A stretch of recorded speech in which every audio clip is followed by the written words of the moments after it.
Today we're going to talk about the best foods to clean out your liver. Your liver is not necessarily dirty, okay? It doesn't accumulate toxins. In fact, its main function is to detoxify toxins and poisons and chemicals, but it's not a storage facility for poisons and chemicals unless you have a fatty liver, because these toxins are stored in your fat cells. Now, when your liver gets inflamed, it heals with scar tissue, and you can develop cirrhosis, and you can lose function and create all sorts of issues, but the liver itself is not a reservoir for toxins. So I want to shift my talk into the best foods to reestablish the full function of your liver, to get your liver able to detoxify at the highest level. And you can totally do this with foods. So we're going to cover all those, but I want to first talk about the different functions of the liver. Okay, it has the ability to detoxify. It makes bile. Bile is a detergent to help you break down fats and extract certain nutrients from fat.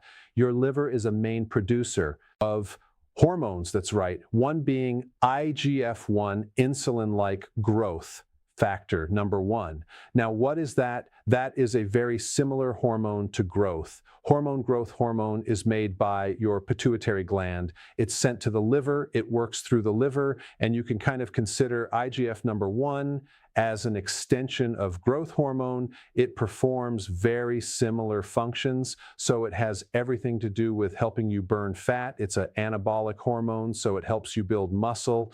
It has everything to do with building proteins, and it also can help tap into your fat reserves and your stored sugar reserves for fuel. Now your liver also makes steroid hormones, okay, like estrogen, progesterone, testosterone, vitamin D3, which, by the way, acts like a hormone in the body. In fact, it probably is a hormone, but we classified it as a vitamin, and the other sex hormone is cortisol, the main anti-inflammatory hormone in the body, the main hormone that helps you adapt to stress. So without cortisol, your body can't adapt to stress, and you're going to get really stressed out. In fact, 80% of the cortisol floating through your bloodstream originates from your liver. So all these steroid hormones come from this one thing, cholesterol. And so the liver is part of the building block of not just cholesterol, but a real key part in the creation of those hormones. And what's interesting is that people take certain drugs to block cholesterol, like statins. Well, guess what's going to happen to these hormones? You're not going to be able to make them efficiently. You're going to have all sorts of issues. And your liver makes a good portion of the cholesterol in your body. And take a while, guess what material it makes cholesterol from? If you guess dietary sugars, you are correct.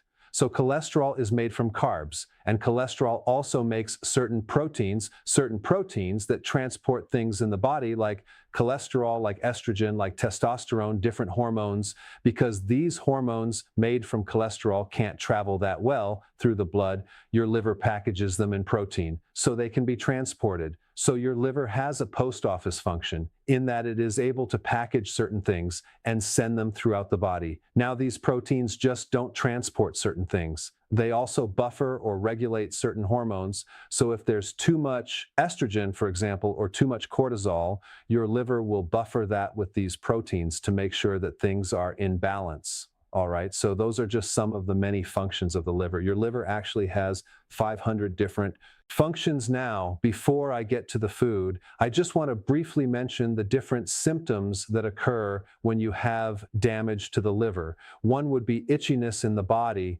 Another one would be that your skin in the whites of the eyes turn yellow. It's called jaundice. The next one is lethargy, and then you have achy joints. So many people who are stiff and have inflammation in the joints really have a liver problem. Feeling nauseous is a big symptom of the liver. Having a lowered cognitive function could be liver related. And if you have gallstones, there's definitely a problem with the liver, simply because the liver makes bile, and it's a deficiency of bile and a high level of cholesterol that makes you end up with gallstones. All right? So now let's dive into the best foods for your liver. Okay, number one, cruciferous vegetables. Okay, talking about kale, broccoli, Brussels sprouts, radish, arugula, wasabi, mustard greens. They are all cruciferous vegetables. They are very high in a natural phytonutrient called sulforaphane, and sulforaphane helps to detoxify the liver. It helps the liver to get rid of inflammation, and inflammation leads to insulin resistance. It leads to high insulin, it leads to diabetes, and it can even lead to cancer. So sulforaphane is a really important liver protective compound, and it can also help if there's fat in the liver. And with enough sulforaphane, let's say, for example, if you drank too much coffee, sulforaphane helps to quickly detoxify things like caffeine, drugs, chemicals, and even poisons. Eating cruciferous vegetables with sulforaphane can even enhance the liver to the point of having an enhanced function of the liver even 2 weeks after where you stopped eating cruciferous vegetables. So some of the effects from eating cruciferous vegetables extend into the future. Even if you don't eat them, that's pretty cool. Now, if you consume cruciferous sprouts,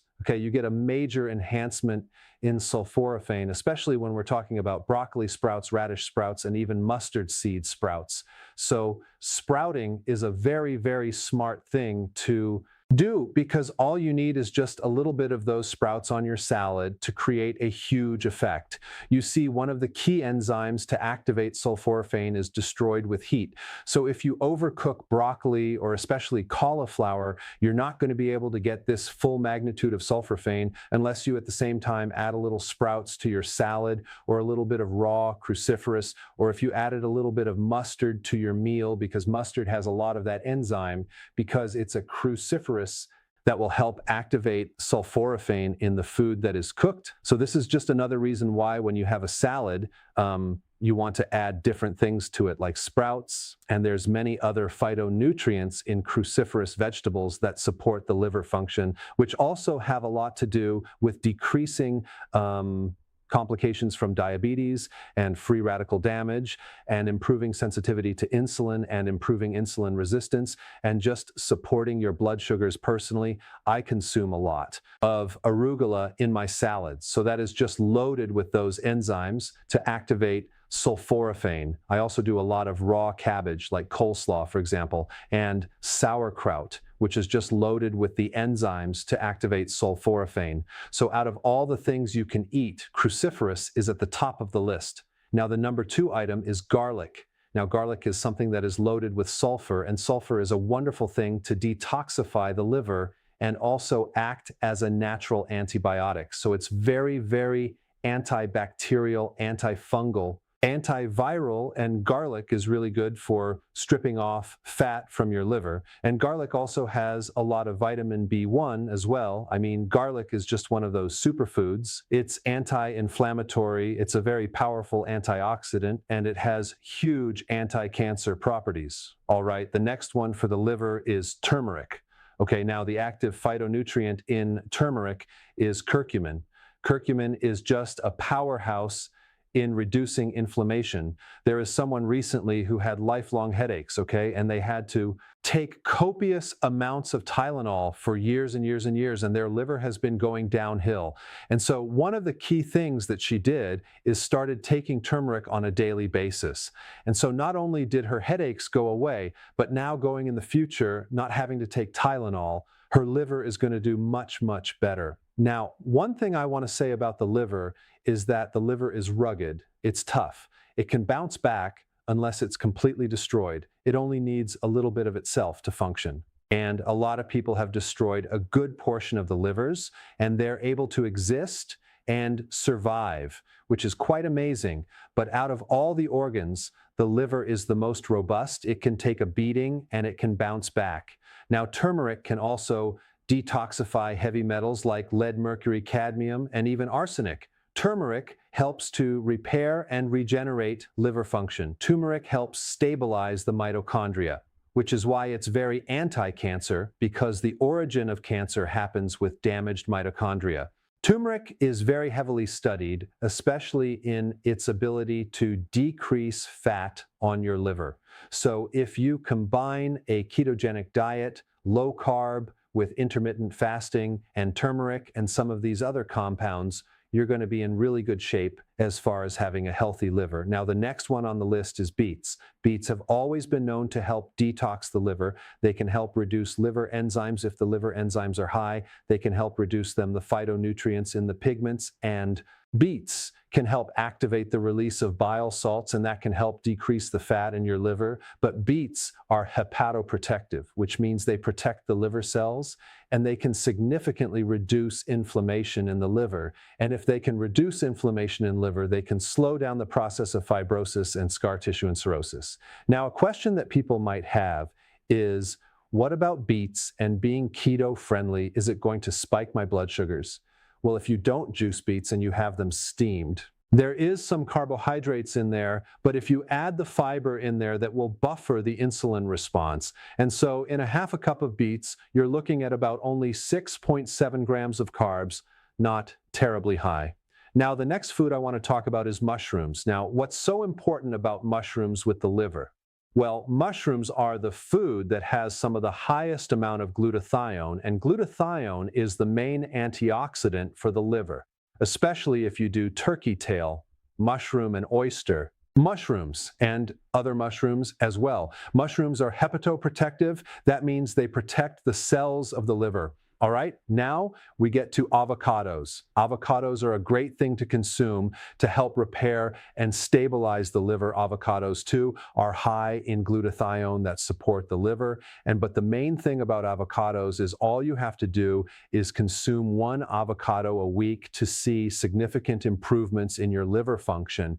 Avocados are very, very anti-inflammatory, and inflammation in the liver leads to so many issues, including hepatitis, including fatty liver, as well as cirrhosis. So anything that can lower inflammation would be very good for the liver. And the last thing I'm going to recommend for the liver is extra virgin olive oil, just a very small amount. In fact, just 1 little teaspoon in your salad dressing can create significant improvements in liver enzymes. Extra virgin olive oil decreases fat on your liver. It improves insulin sensitivity. It reduces insulin resistance, and it's a very powerful anti-inflammatory. So there you have it, the best foods to help support a healthy liver. And if you haven't seen some of my other videos on the liver, I created a playlist for you right here. Check it out. If you found this video helpful, please like the video, share it with your friends and family, and don't forget to subscribe to our channel, Health Made Easy, for more simple and effective health tips. Hit the bell icon so you never miss an update. Thank you for watching. Stay healthy.